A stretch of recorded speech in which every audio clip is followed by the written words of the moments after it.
Saudara penasihat hukum terdakwa kasus korupsi BTS 4G, Kominfo Magdir Ismail memenuhi panggilan Kejaksaan Agung hari ini. Magdir hadir dengan membawa uang sebesar 27 miliar rupiah dalam bentuk dolar Amerika Serikat.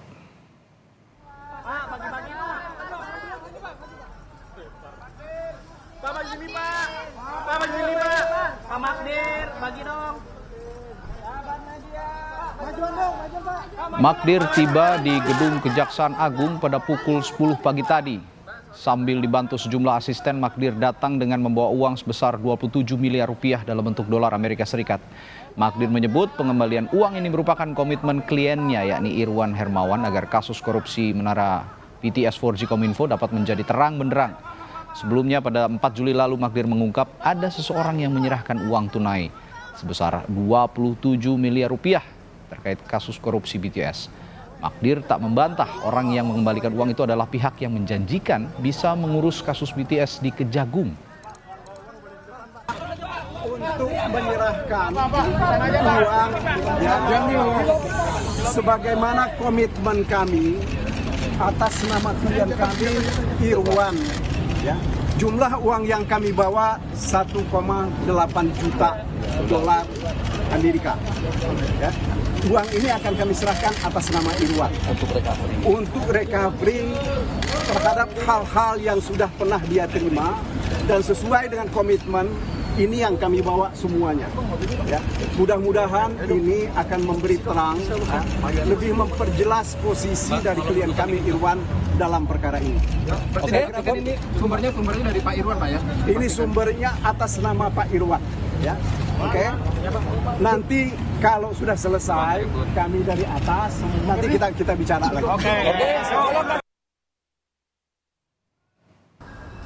Sebelumnya Kapus Penkum Kejagung Ketut Sumedana berharap Magdir Ismail datang agar pengakuan Magdir soal 27 miliar rupiah yang disebutkannya tidak sekedar menjadi rumor. Kejagung juga berharap Magdir dapat langsung membawa uang senilai 27 miliar rupiah itu. Kami mengimbau agar adil secara sukarela dan baik-baik. Karena kita sama-sama penegak hukum tentu menghormati proses hukum yang sedang berjalan.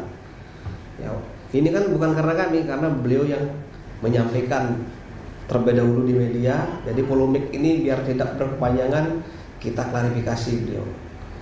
Tentu sangat penting sekali gunanya keterangan beliau, termasuk uang yang dikembalikan sangat penting. Dalam rangka apa? Dalam rangka recovery aset, pengembalian keuangan negara. Informasi lengkapnya akan disampaikan jurnalis Kompas TV Tifal Solesa dari Gedung Kejaksaan Agung Jakarta. Tifal, seperti apa aliran dana sebesar 27 miliar rupiah dalam kasus korupsi BTS 4G ini? Dari mana asalnya uang sebesar ini? Iya, kalau merujuk dari dakwaan terhadap Irwan Hermawan dalam kasus korupsi BTS 4G program Bakti Kominfo 5 paket dalam periode pengerjaan 2020 hingga 2022, Irwan ini didakwa menerima uang dengan besaran 119 miliar rupiah. Nah, kemudian dari penjelasan tim penasihat hukum Irwan Hermawan disebutkan bahwa dari tim ini menerima pengembalian uang dari pihak swasta, sekalipun kemudian tidak dijelaskan pihak swasta yang dimaksud ini dari kalangan mana, lalu sejauh mana kemudian pihak swasta ini punya peran dalam kasus korupsi BTS 4G ini. Tapi yang disebut oleh Magdir Ismail kemarin kepada wartawan selepas membacakan eksepsi terhadap kliennya Irwan Hermawan dan juga Galumbang Menak Simanjuntak, bahwa ini setidaknya bisa membantu proses recovery dan juga membantu proses hukum yang berjalan terhadap Irwan Hermawan di Pengadilan Negeri Tindak Pidana Korupsi atau PN Tipikor Jakarta Pusat. Tadi nominal yang diserahkan dalam bentuk tunai pecahan dolar Amerika Serikat itu sebesar 1,8 juta dolar Amerika Serikat. Kalau dikonversi dan dibulatkan ke atas, nominalnya bisa mencapai angka 27 miliar rupiah. Ini sesuai dengan janji yang sempat disampaikan di awal oleh Magdir Ismail, bahwa ia akan memenuhi panggilan untuk diklarifikasi soal pernyataannya kepada wartawan selepas pembacaan dakwaan dalam sidang perdana pekan lalu terhadap kliennya Irwan Hermawan, dan juga sekaligus menyerahkan uang langsung kepada pihak penyidik dengan harapan kemudian ini bisa membongkar lebih jelas, memperdalam lagi pengusutan dari kasus proyek BTS 4G bakti Kementerian Komunikasi dan Informatika.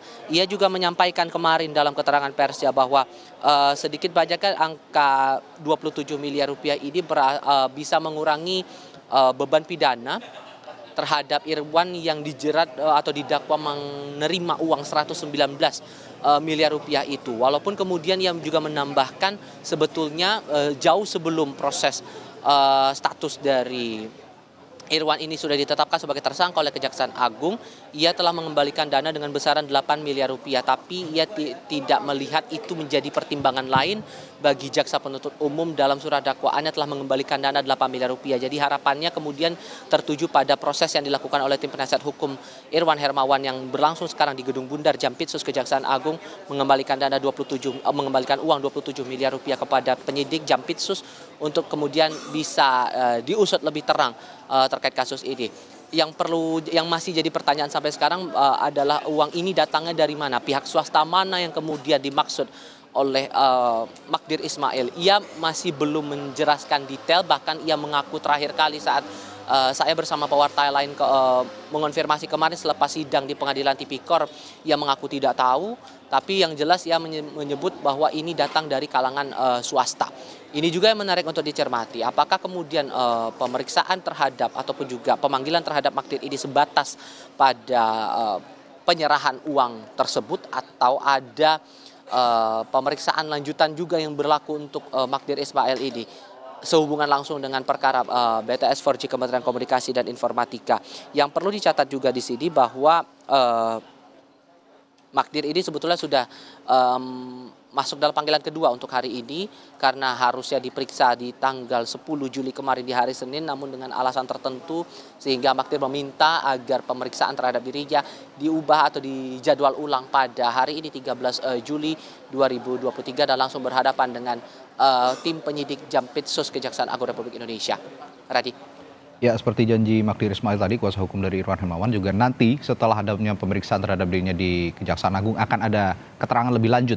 Mungkin juga didampingi oleh para petinggi dari Kejaksaan Agung. Kita nantikan bersama. Terima kasih Tifal Solesa melaporkan langsung dari Kejaksaan Agung Jakarta.